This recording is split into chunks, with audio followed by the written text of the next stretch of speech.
Know Thyself is dedicated to the exploration of the most rewarding task an individual can ever embark on, the journey to find oneself. This is the Know Thyself podcast.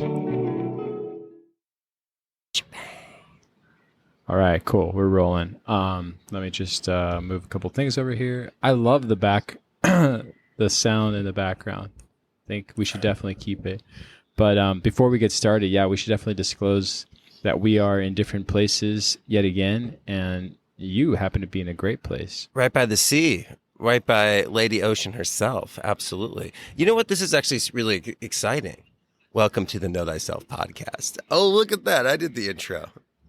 There you go. I'm with the glorious you gotta Eduardo. keep going, though. And then you... Wow. Hello. You did great. You did great as filling in on that spot. You really held up that role of the hello. That was better. I don't know if I can ever make that mark. That was good. Oh. And who I'm are Daniel. you? There you go. Cool, man. I think we should just have it switched up like this. The glorious is pretty great because now I don't know how I could not say that if I ever do the intro and introduce you. I gotta follow it up with something. You know, the marvelous, the glorious. We'll continue it on. Absolutely, and extend that to the listener too, because that's the exact same introduction that we are giving each and every one of them as they, take a listen and join in on these conversations. So, well said, man. But cool, man. Well, I think I like having the opportunity not only to connect with you while you are in California right now, but I know that one of the things we're going to be talking about today with regards to vibrational code kind of goes along the lines of what you just said about the listener. I think it's always great that we talk about, where we're coming from and, what we really try to convey through these conversations and what's really hidden underneath. And so I know that last time we talked and we were sort of debriefing, we talked about this vibrational code and like sort of the mirror of the soul related to the tarot. And that makes me really happy to talk about, just because I think we definitely got to go back to that, with everything we've spoken about in regards to the conversations we have and how we have them nowadays. So yeah, absolutely, man. And, as we make our way back to the tarot and we continue that journey of the Fool, and we continue that exploration, it is something that we kind of like contemplate on that journey of, really like, how do we correspond all this information together? And that's what's so unique about the esoteric and the occult. It's a binding. It pulls all subjects together. So everything gets unified. It's not solo. It's not singular. Astrology, alchemy, tarot, numerology, mathematics, science, all one giant subject, right? That's unified under these principles that we discuss and we look into. And as we explore more archetypal principles, we have a deeper code and a stronger base to come from. Like our foundation is deeper, our tribe is stronger. And so as we've gone through these 3 seasons of conversation, one of the things that you and I've discussed is like, hey, the language has been able to mature because the listener from day one, regardless of what their spiritual background was, whether it was, this ultimate yogi, alchemist, whatever their practice was, or if this was their newest connection to these studies, we came in together, and by all of the conversations that you and I have conducted, we've been able to formulate a language. So even if there was a concept that they explored in another subject, we've been able to we began to identify more these experiences so we could have this common dialogue between multiple different disciples of the one craft, which is the evolution of the universal consciousness. It doesn't matter what you call it. It doesn't matter what the rituals are, as long as it's developing truth, love, and wisdom and character. Well, the ends always justify the means, and that's what we're all looking for. And so with the tarot, and as we're kind of beginning to connect back into the tarot, it's really exciting to come back in with just the capacity of the language that we can have conversations with in reflection to like the first season, because we were just like opening up what alchemy was. We were like identifying what the planetary archetypes were.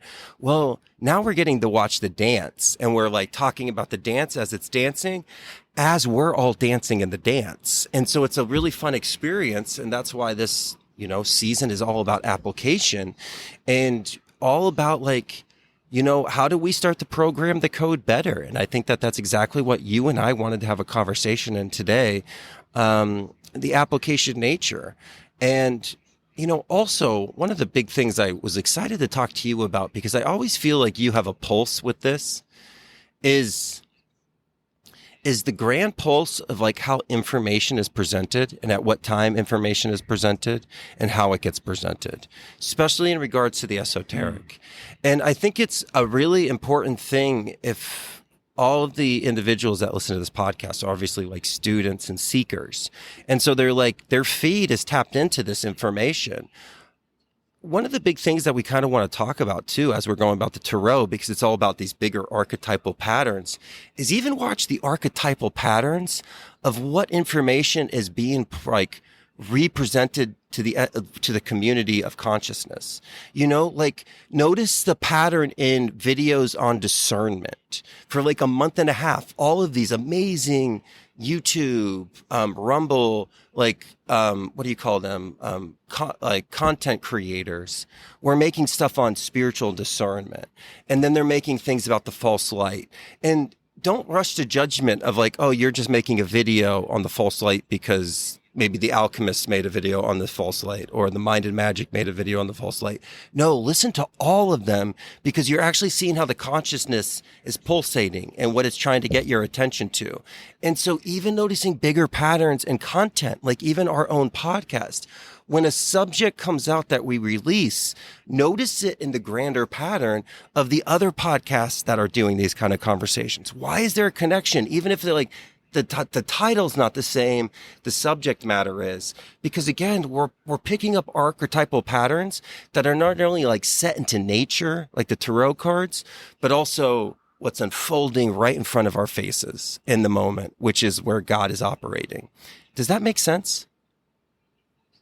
Oh yeah, absolutely, man. One thing I want to go back to what you said in regards to, the archetypal code, or just even understanding the same language and calling it what it is, going back to the center source, and that being universal consciousness, just where you are in the ocean. You can have all kinds of micro dissections of your philosophy, what you feel introspectively, what you might feel about your moral guidance. But it's so funny how things that are set in stone, like the tide or the ocean, everyone sort of agrees on it. I know not everyone's a huge fan of getting wet or being in the sand, but for the most part, the meditative state that the ocean puts you on kind of brings you to that center and that common language that you're talking about. So I like that where you are, it feels very appropriate. That's one, in regards to your question, if that makes sense. And you always jazz me up, because I do think that even after 3-4 years of building this podcast with you, I still just get just as excited to talk about these topics, because there's somewhere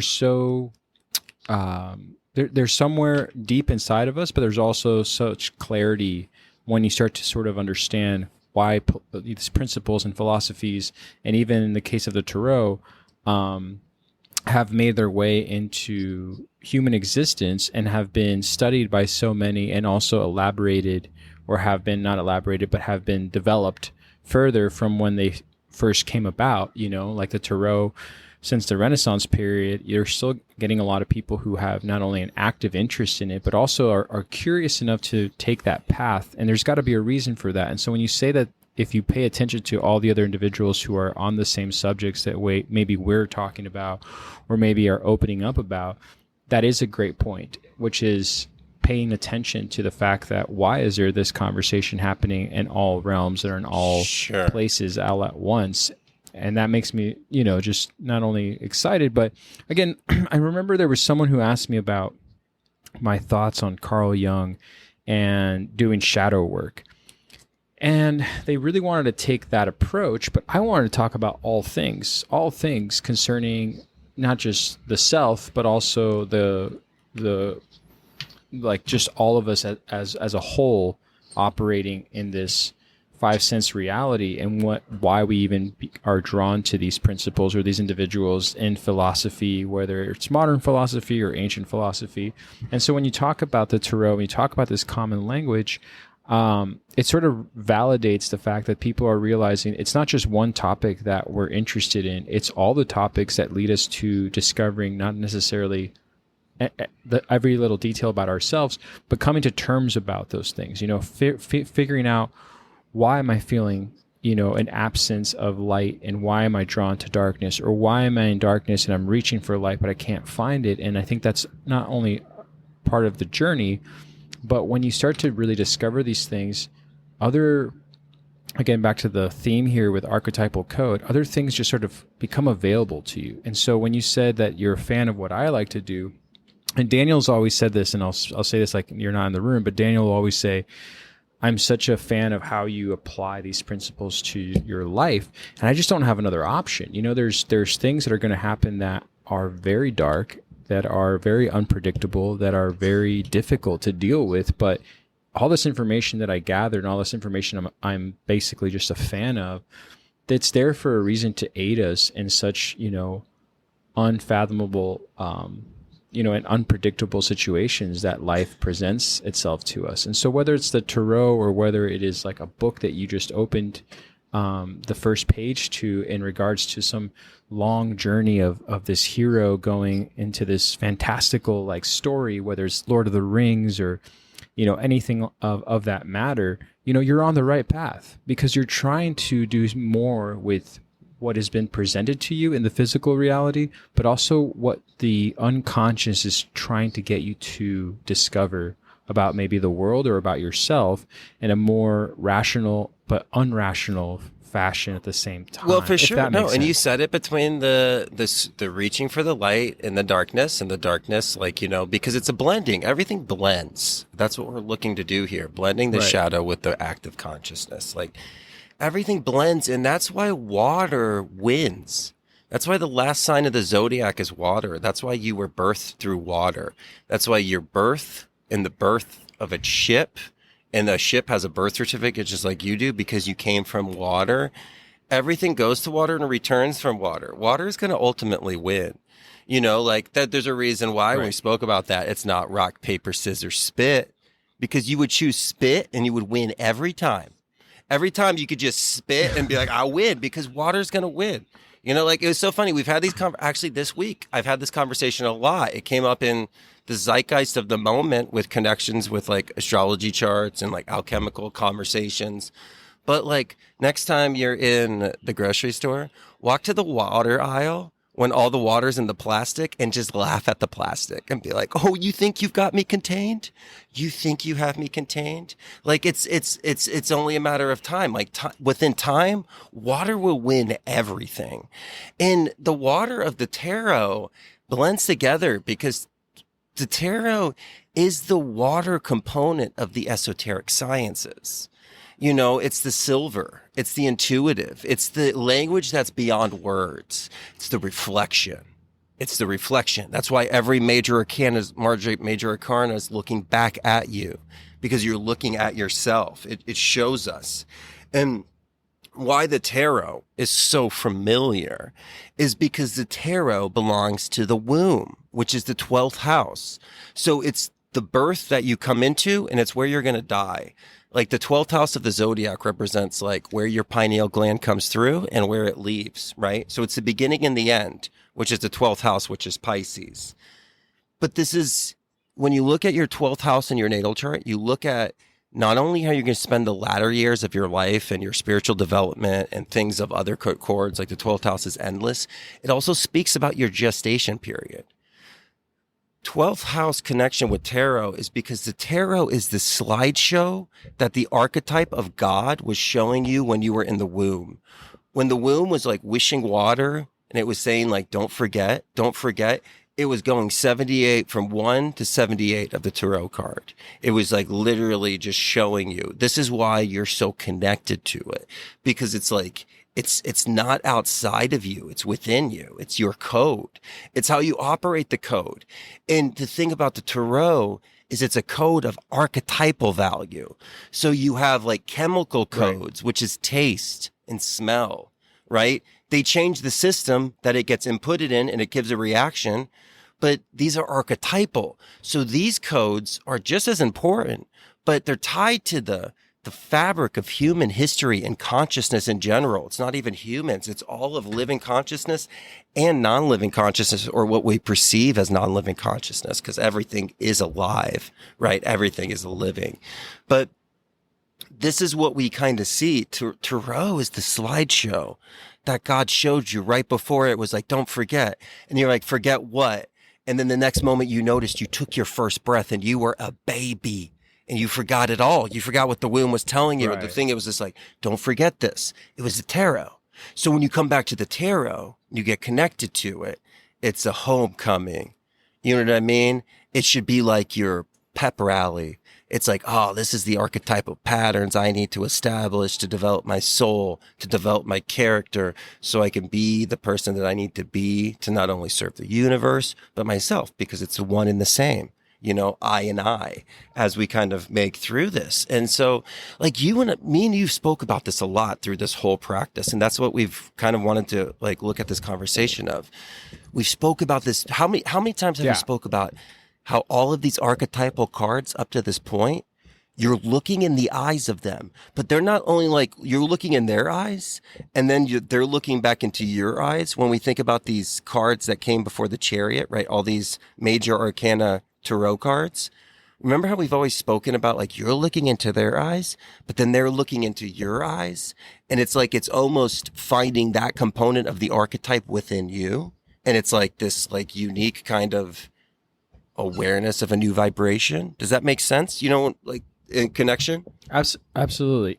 You know, again, talking to you about, you know, ancient mysteries has always been not something that's fascinating to me, but also it becomes very validated when you find these sort of language of pictures, you know, that are able to speak in the subconscious.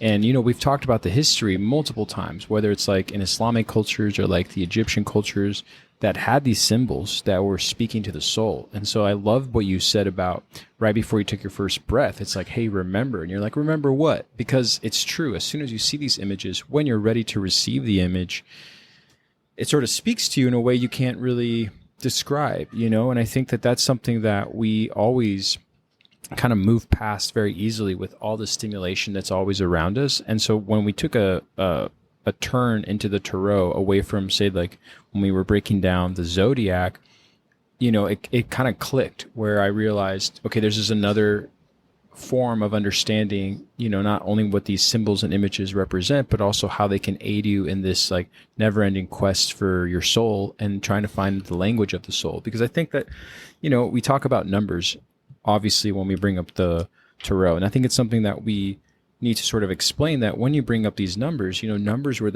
are the language, in my opinion, or the first language in the universe and how the fabric of the universe is made. And then we started putting images to what we were feeling, and then words start coming together.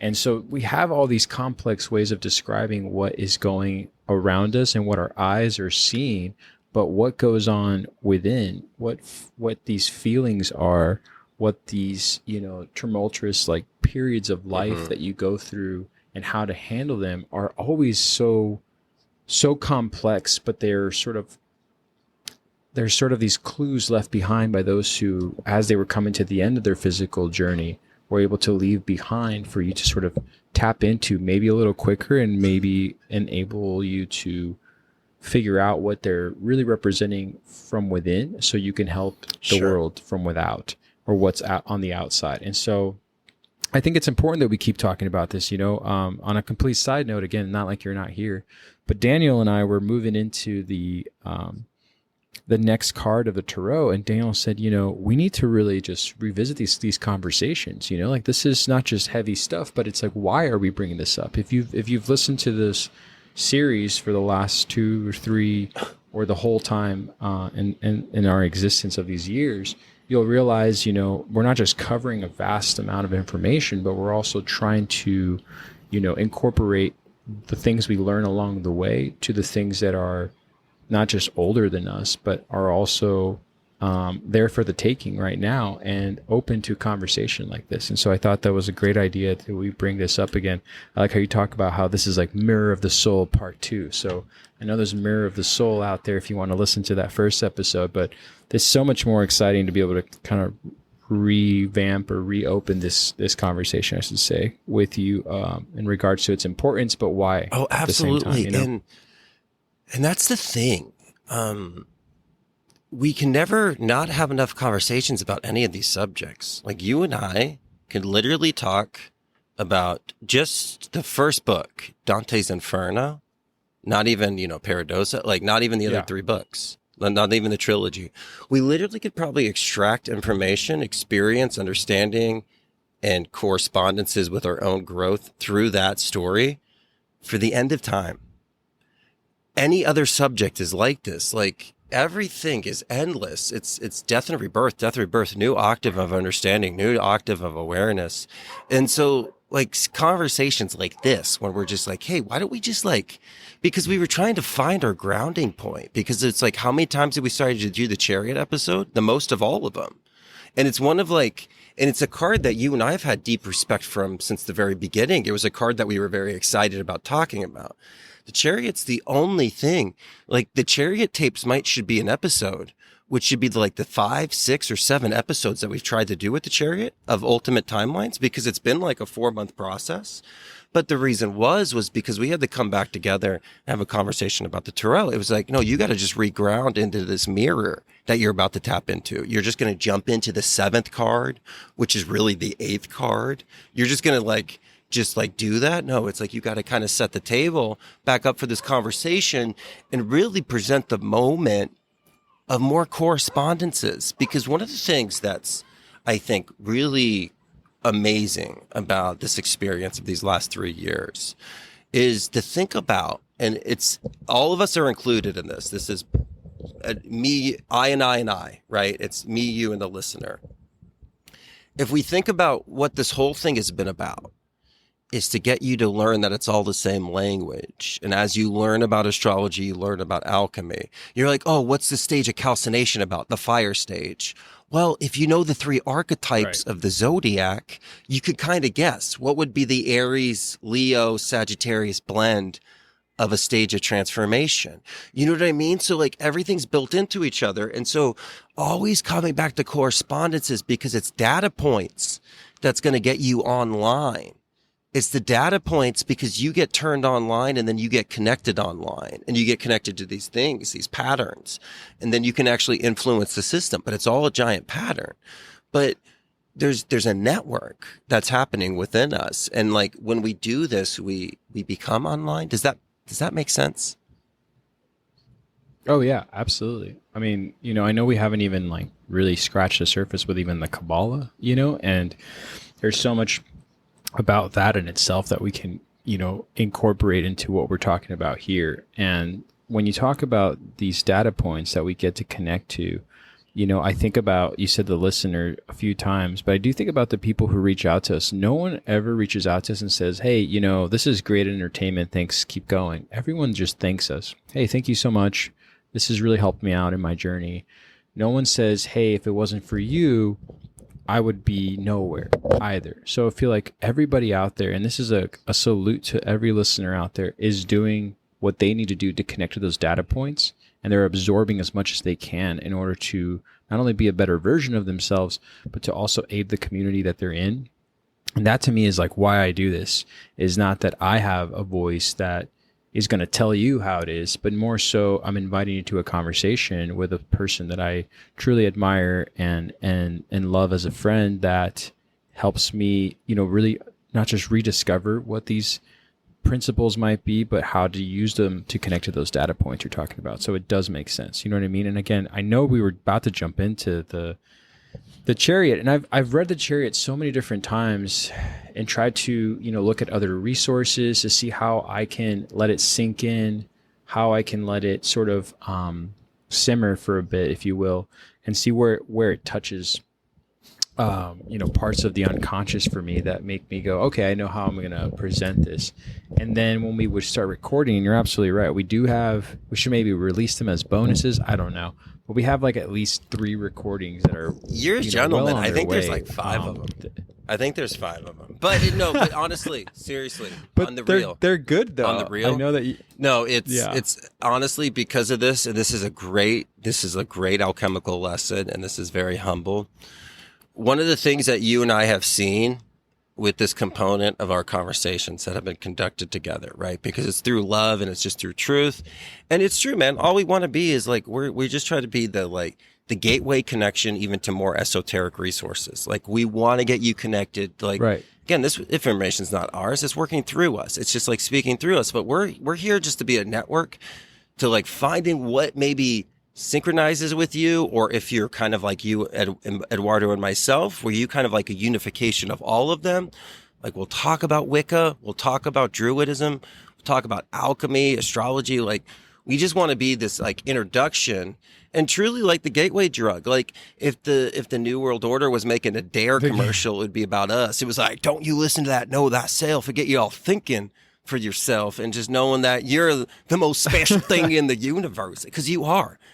You are a walking and dazzling star. You are it, and it is you. And absolutely. The greatest part about the whole thing about the Truman Show is you're the star, and you're also the character that formulates and like produces the other stars. Like we're all Truman and not Truman, and that's what's like so fascinating. And that's what the Tarot teaches you. Right. It's archetypal experiences. It's these bigger patterns and these bigger cycles. And what I was saying about the Chariot card. And I can only speak for myself, right? I don't ever can speak for you because actually you brought this up in the beginning. If I could get a WWED bracelet, a What Would Eduardo Do bracelet, oh my gosh, dude. I definitely know like my socks would be folded faster and like my life would be put together more than it is. But like, I also know that I live into this case. I do like surrender to experience. My North Node is Pisces. It's like flow, right? But there's a reason why. Remember that night? It's so funny, and I'm speaking about it now in California. The night after your wedding, there's a reason why I had your socks on that night, because your socks were like my guiding survival point in that. It was like, what would Eddie do? Like take the right steps, and I did. And if you're a member of the memberships, you can read about the Eduardo story after his wedding. Best night of my life. And like you listen to it and you're like, that was the best night of your life. But now that I think on it, reflection, in California, back near the beach, best night of my life. But what I was saying about the Chariot card, that was a great time. And this is a not you, it's a me situation. Dude, if there has ever been an arena to learn about what your word can say and what you create from your word in the most beautiful way possible, when people are like, hey, thank you so much for telling me about this resource, or thank you so much for telling me about alchemy and astrology. I explored it and it's doing great for me. That's the greatest thing. But dude, sometimes like, between you and I, cause like it's like there's such a funny thing because it's such an intimate conversation between you and me, right? Because like we have a connection that's like beyond words. It's like this life and the next. And it's like something that's so sacred. So we talk about stuff and we get excited about stuff. There's a reason why the Chariot's been the biggest challenge for us, is because like I say stuff sometimes on this podcast that like I don't have the follow through to do, and I haven't planned it out. Certain things I have, but certain things we haven't. You know what I mean?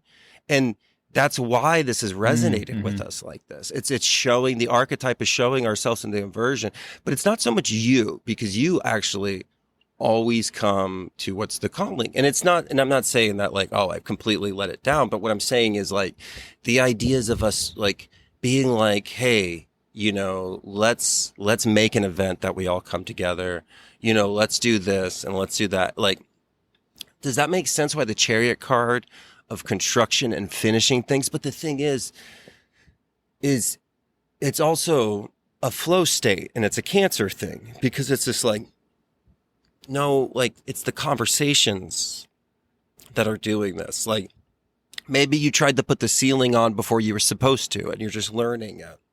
And you're learning to do that. Does that, and it's not a bypassing. It's more of a fluid application because there's no way to go back in time at this point. So then you start to approach it of like, okay, maybe I needed to learn more. So you become more active in learning and you start to learn more of like what your role is and like, what's your, like, what do you feel in accordance to like what you can provide and when's you're going to be the best things that you can provide. So it's this interesting flow, Matt. It's, you know, so as we kind of go through this, I think on a personal one-on-one level, I know this is why the Chariot card has been such an interesting role for me. But in a lot of things in my life, you know, so it's one of the cool things about these experiences is because you look into the cards and they look back into you, they pull in archetypal, you know, synchronicities of letting you know where you're not strong at, like where you're not the spiritual sovereign you need to be, or where you need to live to your word, which is it. You speak about your word, live to your word. You know what I mean? And that's been a big thing of like, oh, like, yeah, you're very excited in moments, but are you going to follow through? And it's just like, well, do you want to follow through? Yes. Are you going to remember to follow through? Maybe not. So then that's not results based there. If you don't remember to follow through, even if you had the best intentions to follow through, you didn't. So you validated your word. You spoke against your higher self, which is like, you know, the word is God and God is the word. And so on a personal, just, you know, connection of like why I think the Chariot has been so interesting is because like we're still in such a unique, organic position of like, what is this? Because we didn't plan for anything.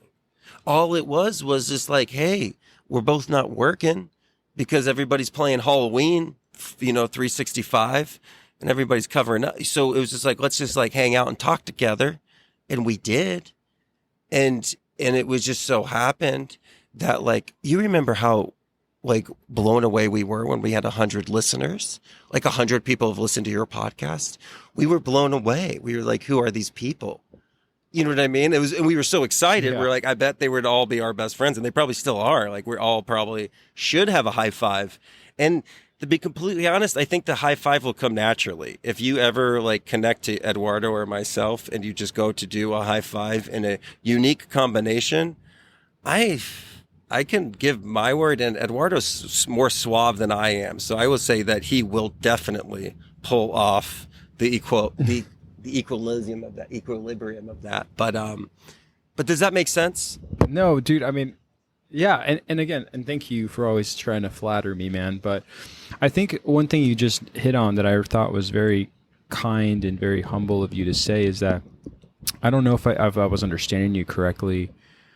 So I'm just going to, go with what I have interpreted from what you said. But I do think that there are these layers before we present this information to our listeners that we must sort of uncover before we just speak on how powerful this is, because you can do a lot of research, like I was saying prior to, and then you can allow for what resonates to be the conversational starter with a friend like yourself and have the kind of ball rolling. But this is getting more specific as we go. And I think that you're trying in a good way to honor that rather than sort of, and we never have sat and just winged an episode. We always debrief. But one of the things at the base level of how I go about this information is I do make it sort of objective, or I make it as an observation of what's happening in my life or what would be happening in my life given a certain timeline. So I can only go as far back. I'm 36, so I can only go as far back as 36 prior, and then sort of find relatable experiences that have led me to make either good or bad decisions that have ultimately harmed me or have done something beneficial for me. And a lot of these archetypal stories or even these sort of revealing images sort of have a pattern that you can pick apart and say, oh, I feel like I'm in this stage right now, or I feel like I can relate to that stage right now. Or maybe it has nothing to do with you, the person. That's how I felt with the High Priestess, but there's something very deep here. And the High Priestess really took me to a place, for instance, of just very intense information. Well, you know what I mean? The High Priestess is, I would say, if I was going to give a theme for this experience of the tarot cards between you and I would say the High Priestess has actually been the theme of these conversations and our experience with these archetypes this time around. Because it was like when we started this process, it was learning and expressing. But as we get deeper into these archetypes and we know more of the language of how the universe speaks through, like we said, numbers, astrology, Kabbalah, alchemy, the chakras, and we see the patterns and the cycles, this learning becomes a ritual. And so at this point, when it comes to these conversations where it was so calculated in the beginnings, it can't be anymore. Because the learning happens and then this ritual happens that almost is like an initiation into the sign of the universe being okay, this is what you read. This is what you contemplated on.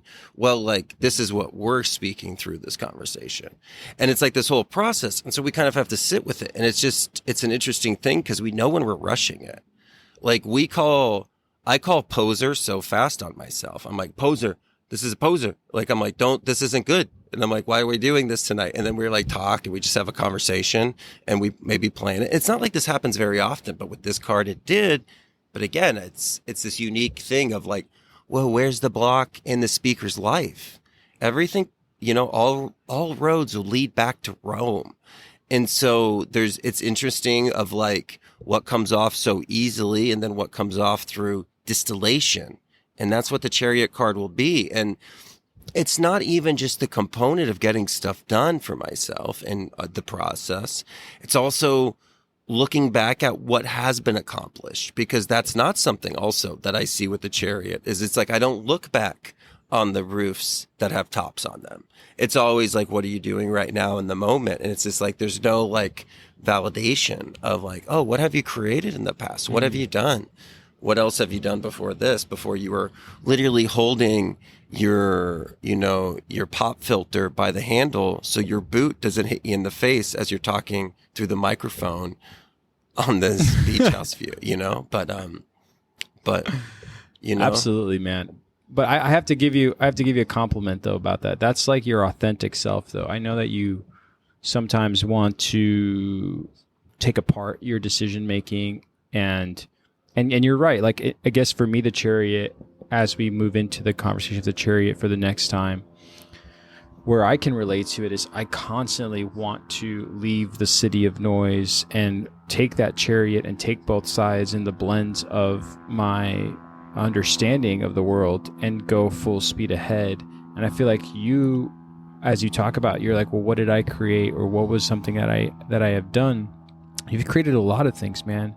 But more importantly, you've given people, the ability to listen with clarity to such complex and such, not only deep levels of information, but they're relatable by your kind way of sort of expressing them. Because I think a lot of this information, when it gets expressed in such a direct way that it's more of a,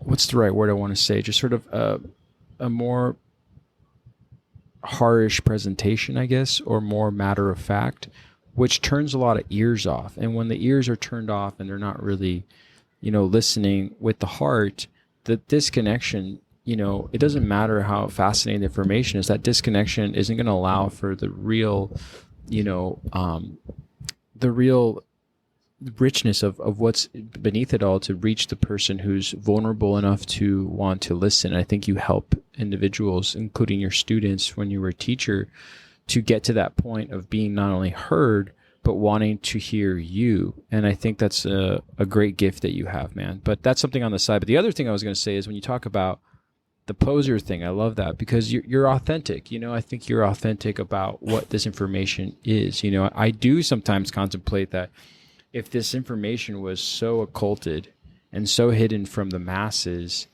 if there could only be a way to go into the past and show people hey, there's this two silly guys who talk about these really deep levels of information that you would probably get killed for if you spoke about it in public or to a public audience. And not only that, but they're also operating from a platform that many people operate from, where they sell goods and services from, electronically speaking. And I do have that conflict, now that we're on that subject, sometimes with this podcast. The fact that we have to play the roles of social media and play the roles of like a link that goes to here, that goes to there. And we have to do it because it's the world we're living in, you know? And I guess there's no one to blame, but it does get a little conflicting, because you're like, is this really how my authentic self wants to, you know, express this information, is by also utilizing like unauthentic platforms to then deliver it. But you have to. I'm just saying, I have that conflict at all times. You know what I mean? Like, I'm just like, oh, is this something I really want to push absolutely. for, you know? But then you think about it. So it's like, because there's obviously resistance, and obviously, even especially, and it's just something that we're talk about with the chariot, which is like energy draining and protecting yourself from energy draining. That whole situation with the Instagram and the false accounts that's like messaging people that aren't even listening to the podcast, right? Oh my God. Which is this energy vampire, has kept me away from even checking it's like the hardest thing for me to do social media now, which is terrible. Like, it's not terrible. It's not like it's terrible. It's not like that. It's more of like, wait a second. There's no such thing as fear. Like, what are you afraid of? Like, you need to, if this is something that is like impeding on you, if there's restriction, then there needs to be extraction. So if you're restricted from something, if you're afraid to check out something, you need to extract something from this. And when we really think about the Instagram, okay, yeah, it's like this resistance of this, like, kind of like what we feel like is like the Matrix plug. But think about the connections we've had through the Instagram. It's been the cat's pajamas. It's been the cat's pajamas. Well, you know what I mean? Like, it's been the best of the best. Everybody's the best. Kind. Every natal chart I do, it's like high fives, best friends. Like, it's the network that we're creating. So, you know, we spoke about this before, and you know this. It's like, sometimes you have to wear, you know, the garb of the enemy to get into the castle, so you can drink the punch and get the free goodies, and like get out with like connections and the network, you know. And again, it's just like, it's kind of part of that process. But I know what you mean.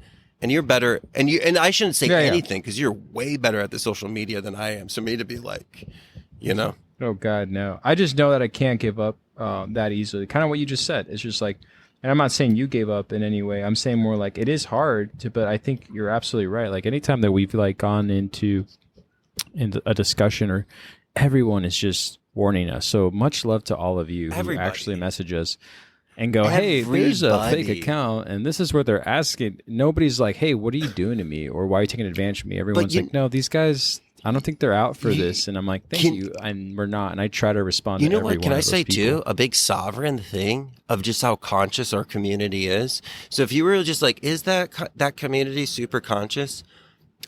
We've really never had occurrences of people actually paying for the services of the fraudulent person, and people like requesting a refund from me. So nobody's actually been duped by this person, because they're just like, no, this doesn't feel right, which is exactly what we were speaking about in past conversations, you know, feeling according to the thoughts that are coming in. And I mean, that's what everything is, man. It's all about, you know, connecting to this, and restriction before extraction was like the big theme that I had in this.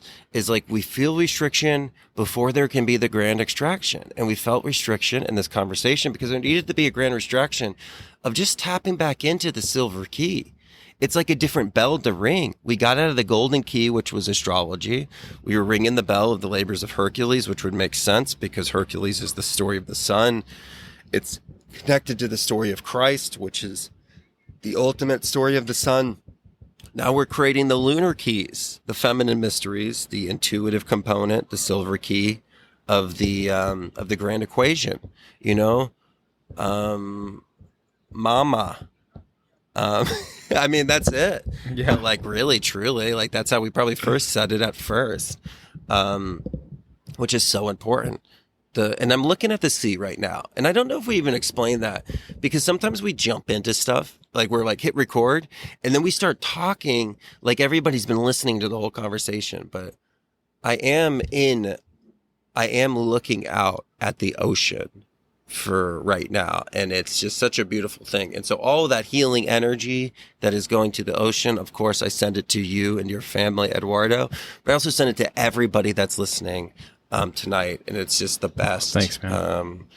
You know, she's a special archetype, that healing mother. Absolutely, man. Absolutely. And I know we've had some pretty amazing moments out there. So I'm with you in spirit, man. And I'm always with you in spirit, and all the listeners too. Even though I don't know you, I feel like I know you.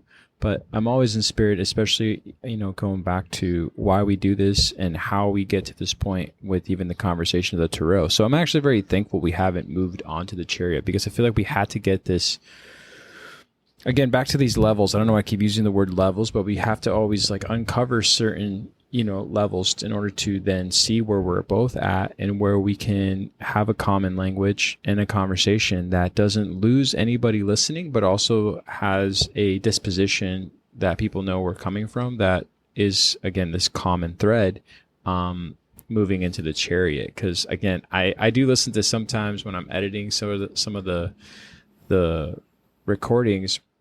I'm like, man, we were on a roll with the chariot. But then I like that when you've stopped, or if we've stopped, it's not just for a reason, but it's an authentic expression coming from both of us that is, not only important to consider, but, not, or just as equally important to not disregard, and I think that that's where we have to always be our authentic selves, especially when talking about something like that. Trust the process. Trust the process. Trust in the process. Exactly. Like surrendering. Exactly. And that's such a big part of this, and yeah. And also I think too, because we spoke about the evolution of the podcast, like this conversation, as well as like the zeitgeist of where even the spiritual studies are, looking at what is that pulse, like we spoken about in the beginning, like, hey, there's all these videos coming out. Well, we'll start speaking in accordance to that, and like following, like a spiritual discernment is a big conversation. We'll talk about spiritual discernment when angel numbers are a big conversation. Watch the pulse. It's a really fascinating thing. Watch that Aquarian nature of the network of what the universal consciousness is putting in front of us. And that's also something that we're seeing. And I just really, the zeitgeist conversations with you, man, the in the moment, in the now, where we find ourselves operating, finding the cosmic classroom and the carnal carnival, like having those conversations.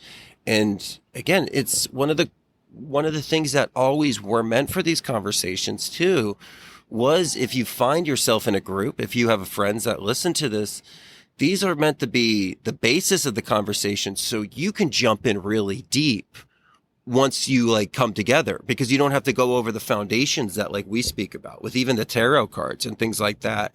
That was one of the things we spoke about once. That was our favorite thing about this, is if you have somebody that you share a podcast like this or other podcasts about, what's so cool about it is if you both listen to the same episode, you don't have to come in at that language and build it up. You can just jump in on a very deep level. Those are great experiences to find. Those moments that you can jump in really deep with somebody. If it's maybe a breakdown of a movie, you watch that movie together, come together. Consciousness speaks through you. It doesn't just speak through people that you cite in books. The truth comes through you. And that's something that it's your God-given right to accept. And that's a huge thing that we have to accept, that I can know truth. Now I can waver from truth. Absolutely. And truth is its own pattern, and I align myself to it. Yes. But you can know that constant, which is truth, because you can know love and you can know wisdom. They're from the same tree, and so it's just so fun running through the trees with you, Eduardo. Oh, thanks, man. Right back at you. What you just said was not only very true and beautiful, but it's something I've noticed, and I've oftentimes been sort of not necessarily left out, right? But try to think of something like this. I'm laughing because it just did happen. But I was in a room with, I think it was three or four different ladies, and they were all talking about a book they had all read. And I don't remember the title of the book, but the book had something to do with tragedy and romance that had sort of a profound, sentiment towards at the end of the book. But they didn't use that many words to agree that everyone was in agreement with basically truth that comes from a very deep place based on the characters that were written in this fictional book and the story that unfolded before their eyes. They weren't sitting there going, let's talk about the scene where the particular moment took place that shattered this person's life. They were just saying, oh my gosh, wasn't it just so, they used words like beautiful and captivating, and everybody agreed. And there was just this elevated moment in the room that I was looking at going, I want to be where they are. I'm like, well, what can I say? I'm like, just trying to find macro words of I'm like, Kabbalah. I've seen what people would say, and they're looking at me, and I'm like, spiritual discernment. And they're like, what is wrong with you? I really wasn't saying these things, but I just was trying to find anything I could to be like, I want to feel what you're feeling because I know I can. But you found a common language through this fictional book. How did you drop into an all-ladies book club? Tell me this backstory. How did you get into this situation? So Tell me this. Let's roll it back. How did you get into this situation? We'll roll it back. Well, I was in Montana with family, and Big this sky is country. more so my wife's family. And it was early in the morning. Everyone already had their coffee. I was upstairs, and when I came downstairs, I love it. Yeah, I love it. So Montana, and definitely the conversation already had been going, and so I didn't ask what they were talking about. I just sort of sat down and sort of listened to what they were saying. But again, it wasn't a very long conversation. It was just a quick moment where they said this book, this story, and everyone kind of had this beautiful sigh of I know. And to me, those are just such beautiful moments that we can't really describe as human beings, but only feel. And you have to kind of be there in order to experience that. And to me, that's a lot of the basis of what I find not only fascinating with, archetypal imagery or archetypal stories, or even just things that can't really be was described. There a bloodline connection in that sigh? Was it mothers, daughters? Yes. What was it? Yes. Mother, daughter, cousins. Oh, that's a good sigh. It was the feminine bloodline sigh is so good. I love that because the only masculine sound I heard was the grunt of when I would do something. It was the masculine side. I was like, there he goes.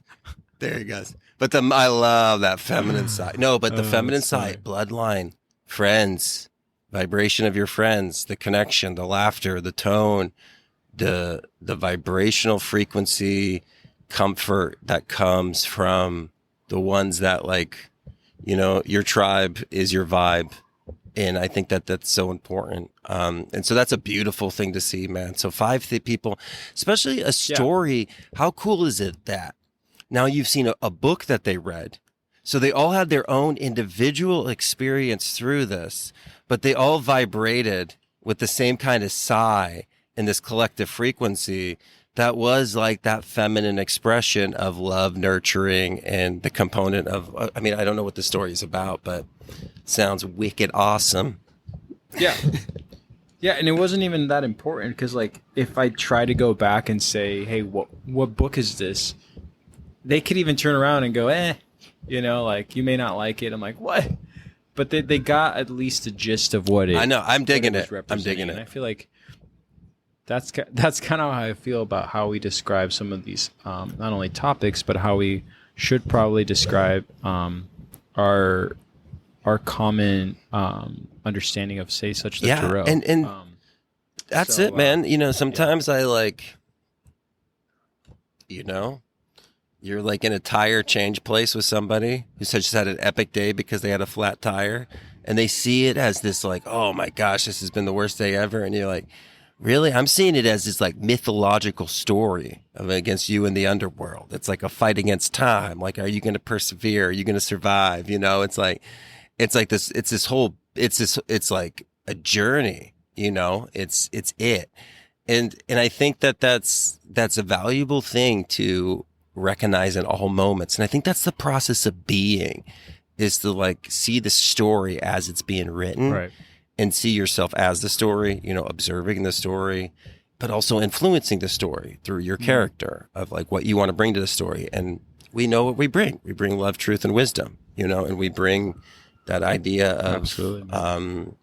what it is all about and what it wants it to be. So, yeah, man, I think it's just such a beautiful thing when we see this network of the occult happening outside of occult experiences. Cause it's happening in the cosmic classroom at all moments. Like that's what it is. Like it's always on, like everything's on the test. Every moment is on the test. Like in every moment you can find it, cause it's looking for you. It's like, look for it in the moment, any moment. Doesn't matter what you're doing. It's it. The universe is there. Your oneness is there. And it's just that whole, you know, this whole experience of the tarot. When you get to the tarot, right? So we get these, like, remember we were talking about the flashcards earlier? It's like they showed it to us like earlier. Yeah. We get to, so what the spiritual awakening is, and when we get connected to something like the tarot, it's like, oh, like I forgot, but now I remember again. I remember why I'm here. And it's just like, okay. Right. And people are like, oh, and they just like, all they do is they like pay attention to how they forgot. And they talk about how they forgot. They're like, oh my gosh, I forgot though. I forgot what I'm here. And I'm like, yeah, I know you forgot. And like, I know, but I forgot for so long. And you're like, I know, but like, just remember why you're here in the moment, you know, why you're here in this space that we find. Because like, that's what this whole thing is about. It's like, okay, big deal. You forgot what was going on, but now you remember what is. What are you doing about it? You know, it's not this bypassing of like, oh, I forgot what it was. Like, no, in these moments we find what it is, and we remember what we are here for and what we're doing, which is the self-unfoldment and the self-development of ourselves. And so it's the whole spiritual enlightenment is just keeping the light of us remembering who we are. And it's just, we keep that light lit of like not forgetting and having this constant amnesia of forgetting and remembering and forgetting and remembering. But the more you can remember, like, I am experiencing life, you know, and I'm learning, I'm growing. And it's this whole process. Well, the tarot just helps remind us this, and it taps us in through the true mandala effect of the cards and the structure of them to activate these patterns into our consciousness to help us remember this component and to tap us in. Does that make sense? Absolutely, man. Well said, dude. Well said. Well, I know next time I connect with you, we'll be ready to talk about the tarot and the chariot. And I'm going to go back and listen to some of those episodes, but I think I like that we took a break, and I thank you for that, to come back to how we not only view these archetypal or this vibrational code that I talked about earlier, and this archetypal imagery that we're going to sort of unravel in the next few episodes. But it's so good to talk to you, man. It's the best. It's the best. These conversations forever, man. This life and I'm the glad next. that I see the sun in the background. I see the sun just like setting. Oh, so this is the awesome, most man. amazing really thing in the world. Like, if right by the ocean. Water is just insane. Like, when I got through it, to like right when I saw it, I'm like, oh, you don't just need to come to water to refresh. Like, you just need to be near water. And so, like, from this line on, it's like going to be rubber ducky natal charts full time. You know, like, I'm definitely going to be like fully bathing suited up. But yeah, rubber ducky natal charts. Awesome. No, I'm just kidding. But water is just so important. But Cancer rising, you know, I'm that little nugget that didn't want to leave the nugget den. Mm-hmm. The nugget den. Cool, man. Well, I want to thank all the listeners and the supporters on our website, and thank you so much for all those who've been still, you know, warning us about these weird, you know, posts that people are doing with our own podcast. It's so strange. You know, I don't even know what to make of it. I think everybody here has had one taste or another of being scammed, but don't let this person scam you. You know, if you find us on the social media platforms, you know, we have countless and countless posts for the last 4 years. If you see something that's short or weird or strange, just report it. Thank you for all those who have given us a heads up. We apologize for the inconvenience, but we love all of you. And I think, too, we want to make that statement. From this moment on, Eduardo and I will never send an emoji in a conversation. If you see an emoji, it is not from Eduardo and I. So you can send it in outside of that, but through Know Thyself, you down with that? You cool with that agreement? No more emojis? It's our secret language. It's how we do emojis. That. And you know what? We're going to talk about this because that component of the chariot in what that experience was, everything's aligned. Everything is in accordance. The lessons are the lesson. And so this is all it is it's just material. And it's what the universe wants us to look into together. And it's what we will all look into together. And it's just going to be the cat's pajamas. And so let's welcome these experiences because we're stronger. We're connected to love. We have truth and we have wisdom on our side. So we will persevere. Right. And so we're going to take this because you know what? So there might be a parasite in this aspect of energy that's doing that parasitic behavior. I bet you a parasite's on you too spiritually in that realm, just like that organization does. And I'm saying even outside of that, and I'm not saying anything against you as individuals, but these are things that are going to happen to us always because, vampires are vampires. But again, nothing against anything, but just you have to understand that this is a reality that you have to protect your energy. And your energy is the most important thing in the world. It's the most valuable thing in the world. So the only thing that deserves your creative God force energy is you and expressing it in the way that you want. So this is great. I'm so actually excited about this opportunity to explore what this is spiritually teaching us. And there's never we are the chess masters because of truth. So it's Absolutely. Just getting to the higher perspective, and that's what we do. So if the death and rebirth needs to come, let it come. You know what I mean? Love it, man. Well, until next time.